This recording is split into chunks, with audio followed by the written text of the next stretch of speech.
Hello everyone. तो अभी अपन start करेंगे atoms molecules and ions.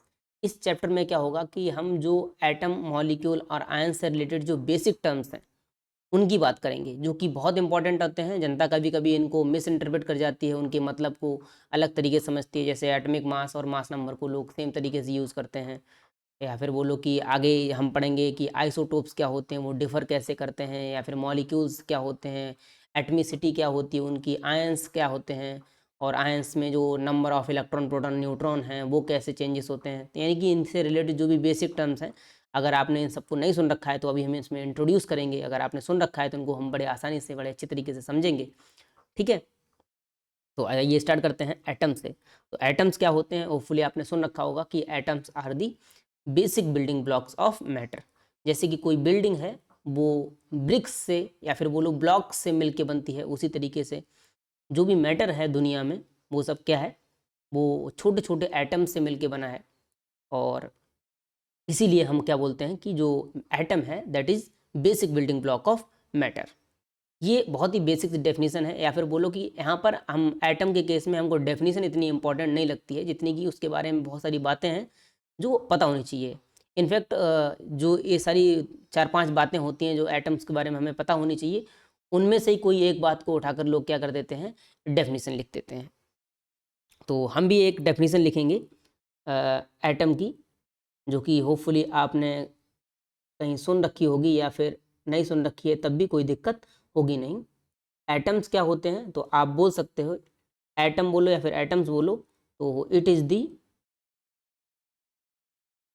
Smallest piece of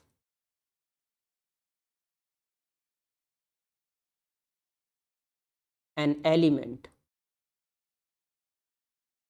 it is the smallest piece of an element that maintain the या फिर that retain the or that can show the properties of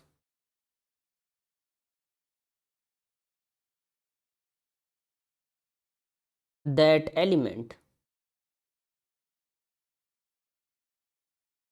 तो यहाँ पे जो सबसे एक इम्पॉर्टेंट बात है इस डेफिनेशन में, वो ध्यान देने वाली बात यह है कि जो एटम है वो एलिमेंट का स्मॉलेस्ट पीस है, जो कि उसकी प्रॉपर्टीज़ को रिटेन करके रखता है, या फिर वो लोग जो एलिमेंट की प्रॉपर्टी होती हैं एटम वही प्रॉपर्टीज़ शो करता है।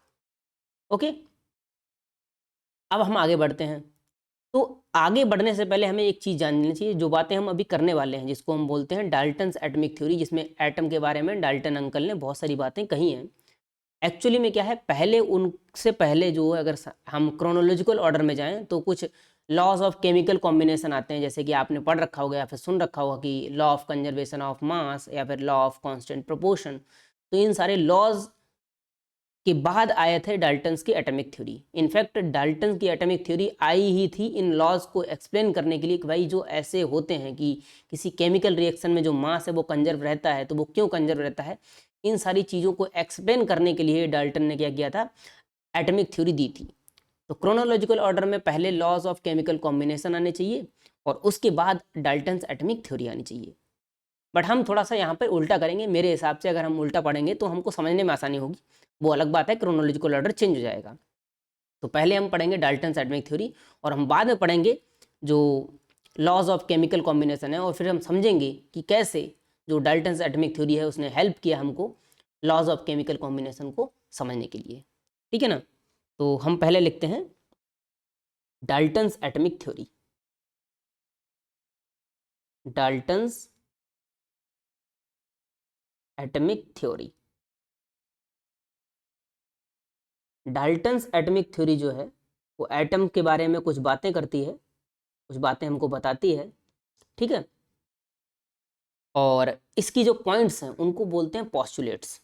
तो आप कहीं पढ़ेंगे तो बुक्स में पॉस्टुलेट्स वगैरह लिखे होंगे, तो हम इनको पॉइंट्स वाइज लिखते हैं, आप इनको पॉस्टुलेट समझ लीजिएगा। ठीक है ना, तो फर्स्ट पॉइंट क्या है इसका, या फिर फर्स्ट पॉस्टुलेट क्या है कि all the matter, all the matter is made up of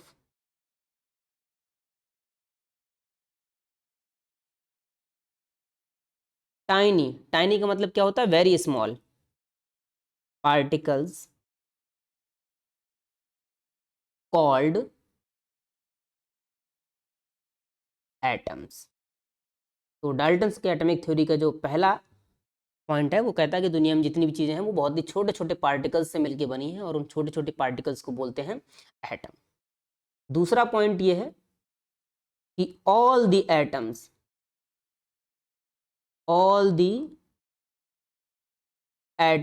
of an element are identical. All the atoms of an element are identical. इसका क्या मतलब है? इसका मतलब यह है कि किसी एक पर्टिकुलर एलिमेंट के से हम आयरन की बहुत बात कर देते हैं, तो जितने भी आयरन के एटम्स हैं वो सब क्या होंगे? आइडेंटिकल होंगे। आइडेंटिकल माने एक जैसे होंगे। अब एक जैसे जब हम बात करते हैं तो किसमें जनरली तो बोलते हैं इन मास, उनके मास सिमिलर होते हैं, ऐसा पहले बोला गया था, एंड केमिकल प्रॉपर्टीज। आप मास, साइज एंड केमिकल प्रॉपर्टीज भी लिख सकते हो। यानी कि किसी भी एलिमेंट के सारे एटम्स क्या होते हैं? आइडेंटिकल होते हैं। और इनफैक्ट बोलते हैं कि सारे एलिमेंट्स के जो एटम होते हैं वो यूनिक भी होते हैं। यूनिक का मतलब ये है कि उसके जैसा फिर कोई दूसरा एटम नहीं होता है। अगर हाइड्रोजन का एलिमेंट जैसे उसका एटम है, हाइड्रोजन का एटम है, वो यूनिक है अपने आप में। किसी दूसरे एलिमेंट का एटम हाइड्रोजन के एटम के जैसा नहीं होता है। तो थर्ड पॉइंट आप चाहें तो इस पर ऐसे ही बना सकते हैं कि एटम्स ऑफ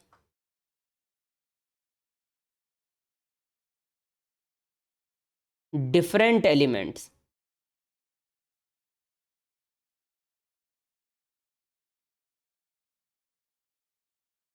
आर डिफरेंट। मतलब उनका मास अलग होता है, उनकी साइज अलग होते हैं, और उनकी जो प्रॉपर्टीज़ हैं, केमिकल प्रॉपर्टीज़, वो भी क्या होती हैं? अलग होती हैं। ठीक है। फोर्थ पॉइंट है जिसको जनता जनरली काफ़ी कंफ्यूज कर जाती है या फिर बोलो समझने में उनको दिक्कत होती है। ये है कि atoms of different element, atoms of different elements combine to form molecules. या सॉरी, यहाँ पे आप चाहो तो मॉलिक्यूल मत लिखो, combines to form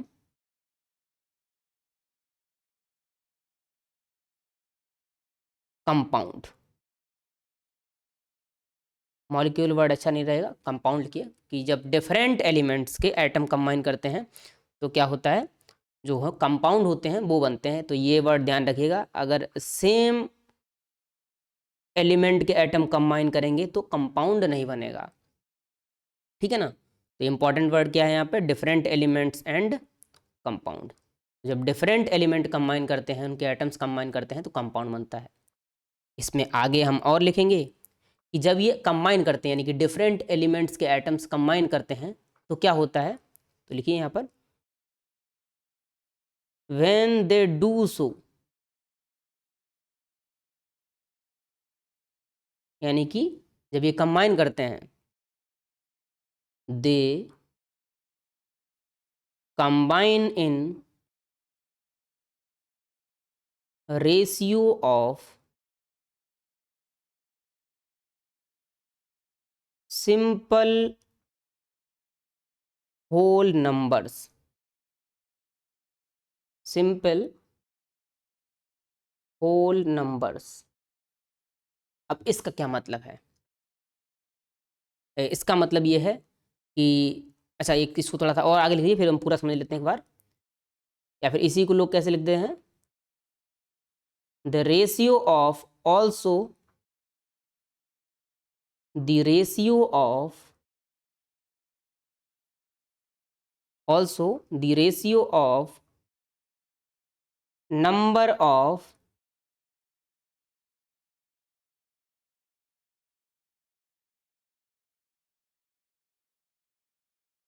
different number of atoms of different elements is fixed। अब इस पूरे पॉइंट को समझते हैं। से जब हाइड्रोजन और ऑक्सीजन दो अलग अलग एलिमेंट के एटम्स हैं वो आपस में कंबाइन करते हैं तो क्या करते हैं, एक नया कंपाउंड फॉर्म करते हैं जिसको हम बोलते हैं वाटर। तो अगर हम बात करें वाटर की तो आपने होपफुली इसका फॉर्मूला सुन रखा होगा, नहीं सुना है तो अभी देख लीजिए और इसको ध्यान रखिए आगे। वाटर का फॉर्मूला क्या होता है, H2O। तो इसमें जो हाइड्रोजन एटम और ऑक्सीजन एटम का रेशियो है वो हमेशा क्या होगा, 2:1 होगा। तो ये फिक्स रहता है वाटर के लिए। हाइड्रोजन और ऑक्सीजन के एटम्स का रेशियो फिक्स है, वो क्या है, 2:1 है। और ये सिंपल होल नंबर्स का रेशियो है। 1 और 2 आर सिंपल होल नंबर्स और उनका रेशियो है 1:2। रेशियो 2:3 भी हो सकता है, 1:3 भी हो सकता है, 3:1 भी हो सकता है, यानी कि सिंपल होल नंबर्स का रेशियो होता है। सिमिलरली अगर हम बात करें सल्फर डाइऑक्साइड की तो आप बोलोगे कि भाई यहाँ पर क्या है, सल्फर और ऑक्सीजन के एटम्स का रेशियो क्या है, सल्फर का 1 एटम और ऑक्सीजन के 2 एटम, तो रेशियो क्या हो जाएगा 1:2। सिमिलरली हम बात करेंगे अमोनिया की। अमोनिया का फॉर्मूला आपने हो सकता है पहली बार सुना हो।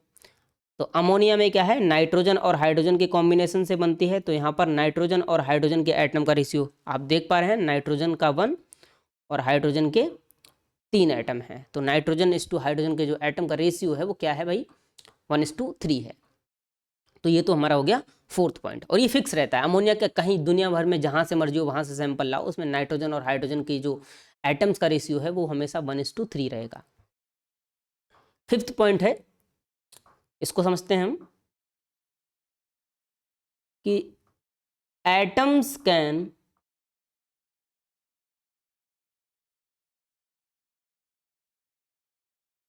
neither be created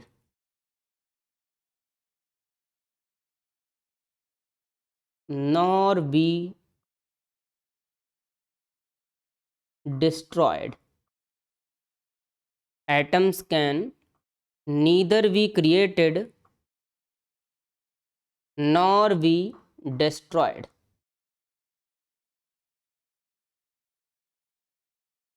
in a chemical reaction। अब इस पॉइंट को बहुत ही ध्यान से समझने की ज़रूरत है। जनता इसको मिस इंटरप्रेट कर सकती है या फिर इसको गलत समझ सकती है।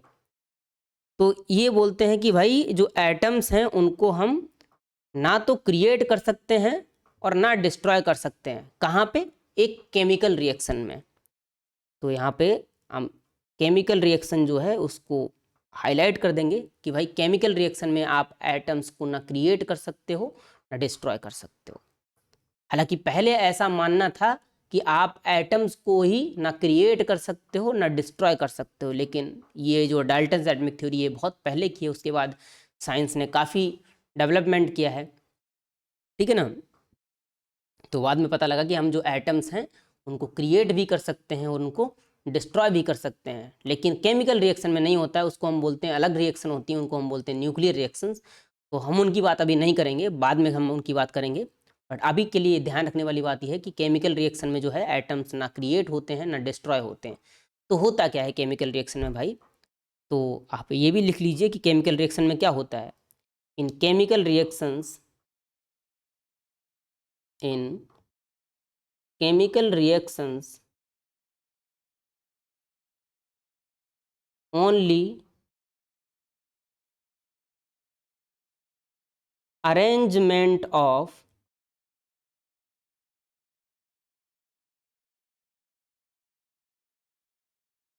atoms, या फिर बोलो only rearrangement of atoms takes place.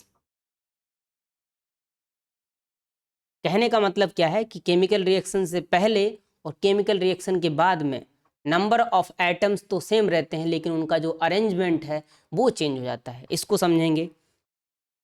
से हमारे पास क्या है, हमको मालूम है कि जो कार्बन है, कार्बन बोले तो कोल है, आप कोल में बोल सकते हो, coal is the impure form of carbon. तो से हमारे पास कार्बन है और हम उसका क्या करते हैं, हम उसको ऑक्सीजन की डेफिशिएंसी में, ऑक्सीजन की डेफिशिएंसी में क्या करते हैं, वर्न करते हैं।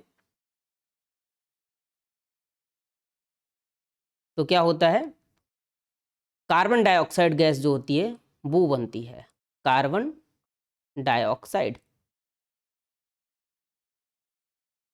अगर आप यहाँ पे लिखना चाहो तो यहाँ पे क्या होता है, कार्बन के एटम ऑक्सीजन के मॉलिक्यूल या फिर ऑक्सीजन गैस की प्रेजेंस में बात करें तो कंबाइन होता है। सो लिमिटेड हमने बोल रखा है, यहाँ पे हम लिमिटेड लिख देंगे, ऐसा नहीं, लोग जनरली कार्बन डाइऑक्साइड बन जाती है, ठीक है ना। बट अगर ये लिमिटेड सप्लाई है यानी कि डेफिशिएंसी में है तो क्या होता है, यहाँ पर कार्बन मोनोऑक्साइड बन जाती है जिसका फॉर्मूला होता है CO। तो यहाँ पे अगर इसको हम समझने की कोशिश करें, इसको अगर हम बैलेंस भी करेंगे तो ये ऐसे हो जाएगी। बैलेंस करना भी हम अभी सीखेंगे बट बाद में, ठीक है ना। तो यहाँ पे अगर इसको समझने की कोशिश करो तो पहले क्या है, यहाँ पर कार्बन के हमारे पास दो अलग अलग एटम्स हैं, कार्बन के हमारे पास क्या है, दो अलग अलग एटम्स हैं। और यहाँ पे O2 में अगर हम बात करें तो ऑक्सीजन के दो एटम्स हैं जो कि कंबाइंड फॉर्म में हैं। O2 में क्या है, ऑक्सीजन के दो एटम जरूर हैं लेकिन दोनों ही क्या हैं, कंबाइंड फॉर्म में हैं। और जब इनके बीच में केमिकल रिएक्शन होती है तो क्या होता है, इनके एटम्स का रीअरेंजमेंट होता है। अभी यहाँ पे आप देख पा रहे हैं दोनों ऑक्सीजन के एटम आपस में कंबाइंड हैं और यहाँ पर दोनों कार्बन के एटम एक तरीके से अलग अलग हैं। लेकिन जब ये कार्बन मोनोऑक्साइड बनाते हैं तो क्या होता है यहाँ पर कि कार्बन का एक एटम ऑक्सीजन के एक एटम के साथ कंबाइन करता है और दूसरा जो कार्बन का एटम है वो दूसरे ऑक्सीजन के एटम के साथ कंबाइन करता है। तो यहाँ पे क्या होता है, देख सकते हैं आप क्लियरली, एटम्स का क्या हो रहा है, अरेंजमेंट जो है वो चेंज हो रहा है। तो केमिकल रिएक्शन में बस यही होता है, ठीक है ना। तो ये तो हमारे पोस्टुलेट्स हो गए डाल्टन्स की एटॉमिक थ्योरी के, और इसने हमको एटम के बारे में मोटा मोटी तौर पे काफ़ी बातें जो हैं वो बता दी हैं। अब हम आगे बढ़ते हैं, इसी 5 वाले पॉइंट के ही हम आगे बढ़ेंगे कि भाई पहले ऐसा मानना था कि एटम का मतलब क्या होता है, एटम जो ग्रीक वर्ड से आया, एटमो से आया, उसका मतलब ही था इंडिविजुअल, मतलब उसको हम फर्दर डिवाइड नहीं कर सकते या फिर वो लोग वो सबसे छोटा पार्टिकल है। लेकिन बाद में साइंटिस्ट लोगों को पता चला कि जो एटम है वो भी छोटे छोटे, उससे भी छोटे पार्टिकल से मिल के बना है। तो जो एटम से छोटे पार्टिकल होते हैं उनको हम बोलते हैं सब atomic particles.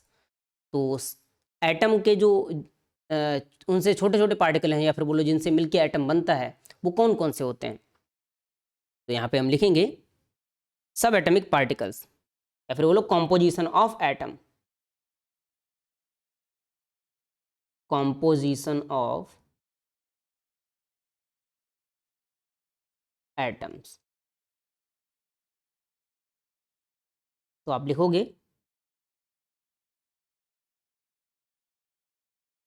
An atom is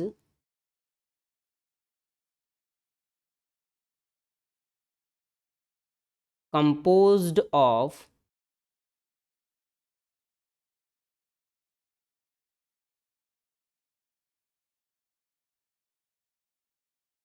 subatomic particles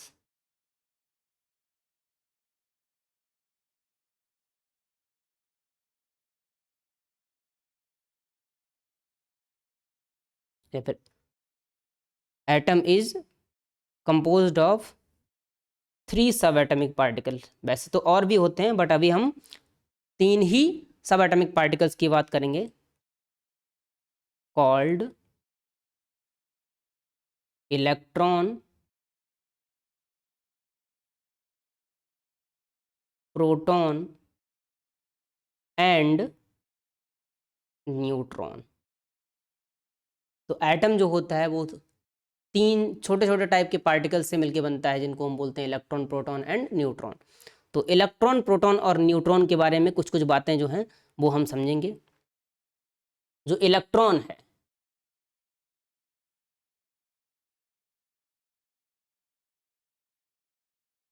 इसका जो सिंबल है, यानी कि जिस तरीके से हम इसको रिप्रेजेंट करते हैं, सिंबल क्या है इसका, स्मॉल ई, या फिर लोग लिख देते हैं ई माइनस। माइनस यहाँ पे क्या डिपेंड करता है, इस पे चार्ज, इसके चार्ज का नेचर क्या है। तो आप बोलोगे सिंबल ये हो गया, जो चार्ज है वो यहाँ पे बोलोगे तो नेगेटिव, चार्ज का नेचर कैसा है, नेगेटिव है। और होता कितना है, अगर आप अभी याद करना चाहें तो लिख सकते हैं माइनस का 1.6 इंटू 10⁻⁻19 कूलम, -19 कूलम, ठीक है ना। तो इलेक्ट्रॉन्स होते हैं, प्रोटॉन होते हैं, जो प्रोटॉन की बात करें, प्रोटॉन की अगर हम बात करें तो उसका जो सिंबल होता है उसको लोग स्मॉल p से या फिर p+ लिखते हैं। बोले तो पॉजिटिव, मतलब उसका जो चार्ज का नेचर है वो इंडिकेट करता है। यहाँ पे चार्ज कितना हो जाएगा, आप बोलो इसके चार्ज जो होता है वो पॉजिटिवली चार्ज पार्टिकल है, और अगर आप इसकी वैल्यू रखो तो इलेक्ट्रॉन जितना ही चार्ज होता है, लेकिन बस इनका नेचर अपोजिट होता है। तो जितना इलेक्ट्रॉन पे चार्ज है उतना ही है, लेकिन पॉजिटिव में, +1.6 इंटू 10⁻⁻19 कूलम, ठीक है ना। चार्ज जब भी हम बताएंगे तो हम पॉजिटिव या नेगेटिव चार्ज बताएंगे, उसका साइन के साथ इंडिकेट करेंगे। हम न्यूट्रॉन की अगर हम बात करें, जो न्यूट्रॉन है उसका सिंबल जो है उसको लोग स्मॉल n से और n0, यानी कि उस पर चार्ज कुछ भी नहीं होता है, ऐसे भी रिप्रेजेंट करते हैं। Small n is more than sufficient, बहुत सारी जगह सिर्फ स्मॉल n ही लिखा होता है, या फिर e लिखा होता है, या फिर p लिखा होता है, ठीक है ना। बट अगर आप e माइनस p+ या फिर n0 लिखा देखें, इसका मतलब वो चार्ज के नेचर को इंडिकेट करता है। तो आप बोल सकते हैं चार्ज क्या है इस पे, चार्ज जो है वो 0 है, यानी कि इलेक्ट्रिकली न्यूट्रल है। इनके मासेस भी होते हैं, आप अगर मासेस याद करना चाहें तो रख सकते हैं। इसका जो मास है यहाँ पर, अगर आप ऐड करना चाहें तो मास लिखना चाहें तो लिख सकते हैं। मास कितना होता है इसका, इलेक्ट्रॉन का मास तो 9.1 इंटू 10⁻⁻31 kg होता है, ठीक है ना। और प्रोटॉन और न्यूट्रॉन का मास ऑलमोस्ट बराबर होता है। न्यूट्रॉन हल्का सा थोड़ा सा भारी, मतलब कंपैरिजन में क्या होता है, प्रोटॉन के कंपैरिजन में भारी होता है, बट ऑलमोस्ट सेम मानो, ठीक है ना। हम दोनों जगह क्या करेंगे, दोनों का मास सेम लेंगे अभी।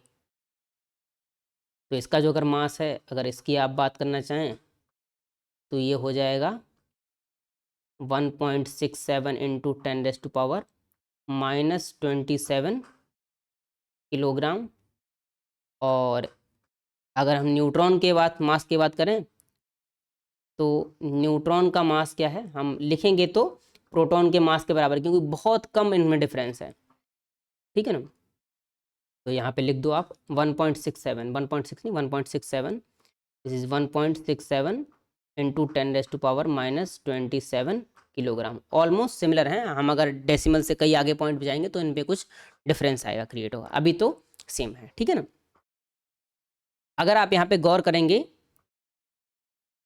इलेक्ट्रॉन के मास में और न्यूट्रॉन प्रोटॉन के मास में, तो आप नोटिस करेंगे कि भाई जो इलेक्ट्रॉन है वो न्यूट्रॉन और प्रोटॉन के कंपैरिजन में क्या है, बहुत ही हल्का है। तो आप बोल सकते हो, इसको आप चाहो तो लिखो कि mass of one neutron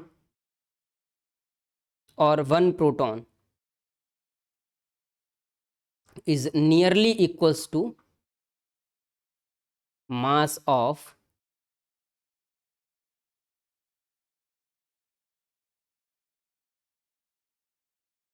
approximately 1800 electrons. 1800 electrons के मास के बराबर क्या होगा, लगभग 1 न्यूट्रॉन का मास या फिर 1 प्रोटॉन का मास। तो इसीलिए हम बोलते हैं कि जो इलेक्ट्रॉन है वो न्यूट्रॉन प्रोटॉन कंपेरिजन में क्या है, बहुत ही हल्के हैं। तो हम कई बार या फिर बोलो कि जब तक हमसे स्पेसिफाई ना किया जाए, हम क्या करते हैं, इलेक्ट्रॉन के मास को प्रोटॉन और न्यूट्रॉन के कंपेरिजन में नेग्लेक्ट कर देते हैं। तो ये तो बात हो गई भाई 3 सब एटॉमिक पार्टिकल्स हैं, यानी कि एटम से छोटे पार्टिकल हैं, और उनके बारे में हमने कुछ बेसिक इन्फॉर्मेशन यहाँ पर लिखी है। आप इसको याद रख पाएँ तो बहुत अच्छी बात है, बट एटलीस्ट इतना तो याद करके रखिए कि भाई इलेक्ट्रॉन जो होता है उस पर नेगेटिव चार्ज होता है, प्रोटॉन पे पॉजिटिव चार्ज होता है, और मैग्नीट्यूड दोनों का क्या होता है, सेम होता है, लेकिन नेचर क्या होता है, अपोजिट होता है। एक पॉजिटिव चार्ज होता है, एक नेगेटिव चार्ज होता है, ठीक है ना। आप इसका ऐसे भी कई लोग लिखते हैं कि इलेक्ट्रॉन पे 1 यूनिट नेगेटिव चार्ज होता है, प्रोटॉन पे 1 यूनिट पॉजिटिव चार्ज होता है। तो मतलब 1.6 इंटू 10⁻⁹ कूलम को उन्होंने 1 यूनिट से इक्वेट कर दिया। ओके, चलिए अब हम बात कर देते हैं कि भाई कि अगर एटम अगर इन चीज़ों से मिलके बना है तो ये चीज़ें जो हैं वो एटम में किस तरीके से रहती हैं, या फिर बोलो कि हम बात करेंगे स्ट्रक्चर ऑफ एटम या फिर अरेंजमेंट ऑफ सब atomic particle with in atom. तो आप बोल सकते हो स्ट्रक्चर ऑफ एटम।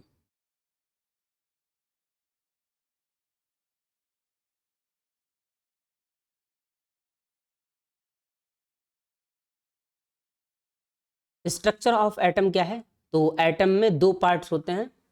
एक वर्ड होता है, बोलते हैं, मतलब अगर आप एनसीईआरटी पढ़ेंगे तो पूरी उसमें हिस्ट्री दे रखी है कि कैसे एटम के डिफरेंट डिफरेंट मॉडल आए और वो फेल हुए। तो हम जिस मॉडल की जिक्र करने वाले हैं जो उसको बोलते हैं रदरफोर्ड ने वो मॉडल दिया था, लेकिन वो भी इतना क्या कहते हैं बाद में उसको डिस्कार्ड कर दिया गया था। बट आज की अभी की स्टेट पे अगर हमें केमिस्ट्री समझनी है तो वो मॉडल हमें काफ़ी हेल्पफुल रहेगा, और हम उसी को भी पढ़ने वाले हैं। तो स्ट्रक्चर की बात करें तो यहाँ पे क्या होता है, एटम में एक न्यूक्लियस होता है, और न्यूक्लियस क्या होता है, बहुत ही छोटा सा रीजन होता है। उसमें जो प्रोटॉन और न्यूट्रॉन हैं वो उस जगह में रहते हैं, और उस न्यूक्लियस के चारों तरफ क्या होते हैं, जो इलेक्ट्रॉन्स होते हैं वो रिवॉल्व करते हैं। जैसे अपना सोलर सिस्टम है कि सन के अराउंड क्या करते हैं, प्लैनेट्स जो हैं प्लैनेट्स वो रिवॉल्व करते हैं, उसी तरीके से न्यूक्लियस के अराउंड क्या करते हैं, इलेक्ट्रॉन्स जो हैं वो सर्कुलर ऑर्बिट्स बोलिए या फिर सेल्स बोलिए, उनमें क्या करते हैं, रिवॉल्व करते हैं। तो यहाँ पे अगर हम स्ट्रक्चर की बात करें तो एक सेंटर पे बहुत ही छोटा क्या होता है, न्यूक्लियस होता है। आप चाहो तो इसको ऐसे कर दीजिए कि यहाँ पे न्यूक्लियस है और इसके अंदर क्या है, इसके अंदर न्यूट्रॉन्स और प्रोटॉन्स हैं, और इसके अराउंड क्या है, सर्कुलर ऑर्बिट्स बने हुए हैं, और उन सर्कुलर ऑर्बिट्स में क्या करते हैं, जो इलेक्ट्रॉन्स हैं वो रिवॉल्व करते हैं। तो ध्यान रखिए कि ये क्या है हमारा, this is nucleus, it contains, मतलब न्यूक्लियस के अंदर क्या क्या होते हैं, न्यूक्लियस के अंदर जो होते हैं वो प्रोटॉन और न्यूट्रॉन्स होते हैं। तो लिखिए nucleus contains protons and neutrons, ठीक है ना। और ये क्या है, सर्कुलर ऑर्बिट्स हैं।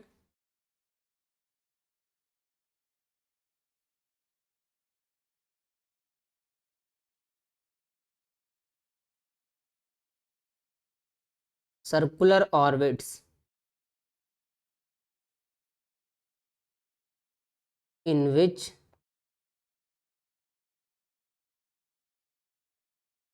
electrons revolve around nucleus. यहाँ पे क्या होगा, अभी के लिए आप समझ लीजिए, जैसे ये है फर्स्ट ऑर्बिट, ये है हमारा फर्स्ट ऑर्बिट, या इसी को लोग कभी कभी शेल भी बोलते हैं। तो इसके लिए क्या बोलते हैं, इसको इसको आप अभी के लिए समझ लीजिए, इसको हम n=1 बोल देते हैं, यानी सेल नंबर 1 बोल देते हैं। तो इसके लिए जो n की वैल्यू होती है, फर्स्ट सेल है n=1, और इसी को क्या बोलते हैं, लोग बोलते हैं कभी कभी के शेल भी बोल देते हैं, ठीक है ना। जो सेकंड है आप बोल सकते हो, तो ये क्या है हमारे लिए, आप बोलोगे कि सेकंड ऑर्बिट है, ठीक है ना। तो इसके लिए जो n की वैल्यू जो होती है वो 2 होती है, और आप इसी को लोग क्या बोलते हैं, एल शेल भी बोलते हैं, ठीक है ना। सिमिलरली हम यहाँ पे बात करेंगे तो आप बोलोगे थर्ड ऑर्बिट, ऑर्बिट या फिर सेल बोलो, तो इसके लिए n इक्वल्स टू 3 होता है, और इसी को लोग क्या बोलते हैं, एम शेल। सिमिलरली जैसे आगे बढ़ते जाते हैं, KLMN, ओके। ये स्टार्टिंग के बेसिस पे कई बुक्स इसको लिख देती हैं, हालांकि आगे जब हम पढ़ेंगे वोड मॉडल तो आपको बड़े आसानी से समझ में आएगा कि भाई ये जो n इक्वल्स टू 1 है वो क्या है, बट वो अभी के लिए नहीं ज़रूरत हमको, ठीक है ना। तो ये तो हो गया हमारा स्ट्रक्चर ऑफ एटम कि भैया सेंटर पे न्यूक्लियस होता है और उसके अराउंड क्या होते हैं, इलेक्ट्रॉन्स रिवॉल्व करते हैं। तो आप ऐसे ही बोल सकते हैं कि जो न्यूक्लियस है उस पर चार्ज कैसा है, तो आप बोलोगे कि भाई न्यूक्लियस में क्या है भाई, न्यूट्रॉन है और प्रोटॉन है, न्यूट्रॉन इलेक्ट्रिकली न्यूट्रल हैं और प्रोटॉन पे पॉजिटिव चार्ज है, तो न्यूक्लियस क्या हो जाता है, न्यूक्लियस जो है वो पॉजिटिवली चार्ज हो जाता है। सिमिलरली आप बोल सकते हो कि जो मास है एटम का पूरा मास क्या है, ऑलमोस्ट न्यूक्लियस में ही है, क्योंकि प्रोटॉन और न्यूट्रॉन के कंपैरिजन में जो इलेक्ट्रॉन्स होते हैं उनका मास तो नेग्लिजिबल है। तो आप बोलोगे कि जो एटम का सारा मास है वो कहाँ पे लाई करता है, एक तरीके से न्यूक्लियस पे लाई करता है। तो nucleus is the centre of atom, ठीक है ना। आप यहाँ पे लिख लीजिए इस तरीके से स्टार मार्क करके, ऑलमोस्ट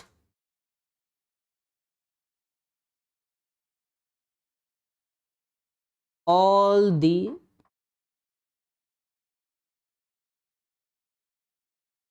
या फिर इसको चाहो तो ऑलमोस्ट नहीं लिखिए, मास of atom is almost same as mass of nucleus, ठीक है ना। कहने का मतलब क्या है, एटम का मास न्यूक्लियस के कंपैरिजन में थोड़ा सा ज़्यादा होता है, जितना एक्स्ट्रा मास किसकी वजह से जाएगा, इलेक्ट्रॉन्स की वजह से जाएगा। आप लिख सकते हो ऐसे, चाहो तो मैथमेटिकली लिखो कि mass of atom equals to क्या हो जाएगा, mass of proton plus mass of neutron plus mass of electrons. तो यहाँ पे ध्यान देने वाली बात क्या है कि मास ऑफ प्रोटॉन और मास ऑफ न्यूट्रॉन क्या होगा, this is nearly equals to mass of nucleus. तो आप लिख दीजिए यहाँ पर mass of nucleus plus mass of electron. अब आप ये भी पता है आपको कि इलेक्ट्रॉन्स का जो मास है वो प्रोटॉन और न्यूट्रॉन या फिर बोली न्यूक्लियस के मास के कंपेरिजन में क्या है, बहुत ही नेग्लिजिबल है। तो आप this is nearly equals to mass of nucleus, ये बोल सकते हैं। तो ये तो बात होगी हमारे पास स्ट्रक्चर ऑफ एटम की, ठीक है ना। नेक्स्ट पोर्शन में हम बात करेंगे जो इलेक्ट्रॉन्स हैं उनका अरेंजमेंट कैसे होता है। भाई न्यूक्लियस में तो सिर्फ एकदम कुछ कुछ के भरे होते हैं न्यूट्रॉन और प्रोटॉन। अच्छा एक चीज़ यहाँ पे और लिख लीजिए अगर लिखना चाहें कि एक और पॉइंट कि size of nucleus, size of nucleus is very small compared to the size of atom। अब इसका क्या मतलब है, इसका मतलब यह है कि भाई एटम का कंपैरिजन में न्यूक्लियस जो है वो बहुत बहुत बहुत छोटा होता है। अगर आप डिपेक्ट करना चाहें रियल लाइफ किसी चीज़ से इसको रिलेट करना चाहें, तो अगर आप क्रिकेट के एक स्टेडियम को बोलोगे कि क्रिकेट का जो स्टेडियम है वो एटम के साइज को रिप्रेजेंट करने के लिए यूज़ हो रहा है, तो जो क्रिकेट की बॉल है उसको हम यूज़ करेंगे उस न्यूक्लियस, उस एटम के न्यूक्लियस के साइज को रिप्रेजेंट करने के लिए। कहने का मतलब क्या है, अगर हम न्यूक्लियस को बोलेंगे कि वो क्रिकेट के बॉल का साइज क्या है, तो जो एटम है वो ऑलमोस्ट क्रिकेट के स्टेडियम के साइज के बराबर है। इतना डिफरेंस होता है एटम के साइज में और न्यूक्लियस के साइज में। तो आप बोल सकते हो कि जो न्यूक्लियस है वो एटम के कंपैरिजन में बहुत बहुत छोटा है। ओके, तो अभी के लिए इस लेक्चर में इतना ही रखते हैं। नेक्स्ट में हम पढ़ेंगे जो इलेक्ट्रॉनिक कॉन्फ़िगरेशन होता है, जिसको हम बोलते हैं एटम्स का अरेंजमेंट कैसे होता है, और आगे हम पढ़ेंगे कि भाई एटॉमिक नंबर क्या होता है और एटॉमिक मास क्या होता है, मास नंबर क्या होता है। ओके, तो अभी के लिए इतना ही, ठीक है।